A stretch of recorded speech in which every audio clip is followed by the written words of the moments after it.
Hallelujah, praise the Lord. जय मसीह की। मेरे प्रिय भाई और बहनों, प्रभु की संगति में एक कदम और जानते हैं प्रभु के राज्य में प्रवेश करने का सबसे आसान तरीका जो है, और बाइबल बताती है धन्य है जो दीन है वो स्वर्ग राज्य के अधिकारी होंगे। आप परमेश्वर के राज्य में प्रवेश करना चाहते हैं, परमेश्वर के राज्य के अधिकारी होना चाहते हैं, तो अपने आप को हमें दीन बनाना पड़ेगा, अपने आप को छोटा बनाना पड़ेगा। और दीन का अर्थ बाइबल के अनुसार आप समझिएगा। यसा नबी 58 और उसकी 5वीं आयत में लिखा है, जिस उपवास से मैं प्रसन्न होता हूँ, अर्थात जिससे मनुष्य स्वयं को दीन करे, क्या तुम इस प्रकार करते हो? मनुष्य अपने आप को दीन करे, और यीशु मसीह ने अपने आप को दीन किया। और कब तक दीन किया? मृत्यु तक वो आज्ञाकारी था। दीनता एक आज्ञाकारी था, उसका चिन्ह है। दीनता परमेश्वर के आगे अपने आप को छोटा बनाना है। मतलब परमेश्वर धर्मी है तो मनुष्य अपनी कमी घटी को देखे, परमेश्वर पवित्र है तो अपनी अपवित्रता को देखे।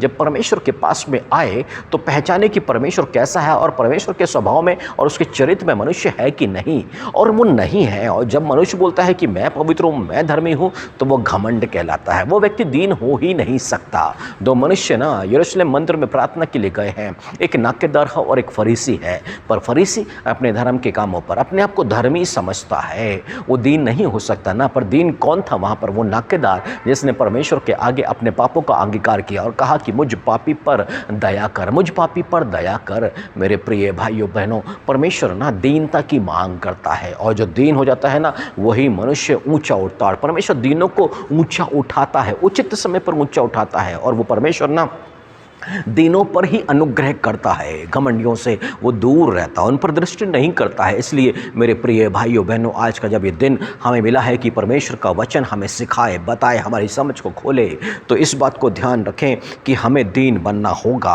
और ऐसा ही यदि आप पुराने नियम में जाओगे, इतिहास की किताब में, राजाओं की किताब में, आप देखेंगे वहाँ पर जिन मनुष्यों ने अपने आप को दीन किया, अपने आप को विनम्र किया परमेश्वर के आगे, उन पर तो अनुग्रह हो गया।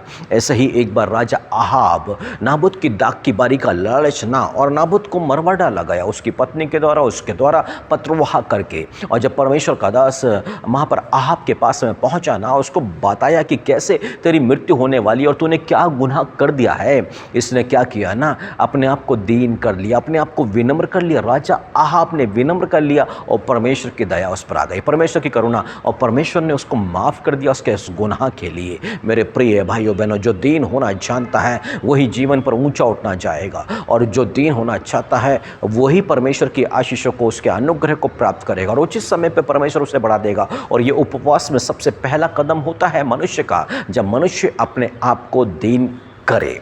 क्या आप ऐसा करते हैं? और नहीं करते हैं तो आज इसको सुने और सीखें, और परमेश्वर के आगे दीन होना सीखें। पौलुस लिखता है फिलिप्पियों के नाम पत्र में, क्या लिखता है कि मैं छोटा होना भी जानता हूँ, घटना भी जानता हूँ, और बढ़ना भी जानता हूँ। बोले परमेश्वर जो सामर्थ्य देता है ना, उसके द्वारा मैं सब कुछ कर सकता हूँ। वो दीन होना जानता, अपने आप को छोटा, पर कब? परमेश्वर की सामर्थ्य। और परमेश्वर की सामर्थ्य आपको मिलेगी अपने आप को दीन करने के लिए, ताकि परमेश्वर उचित समय पर आपको बढ़ा दे, आप पर अनुग्रह करे और आपसे प्रसन्न हो जाए। तो आइए मिलकर प्रार्थना करेंगे। मेरे पवित्र पिता, हम प्रभु यीशु मसीह के नाम पर आपका धन्यवाद करते हैं, राजाओं के राजा।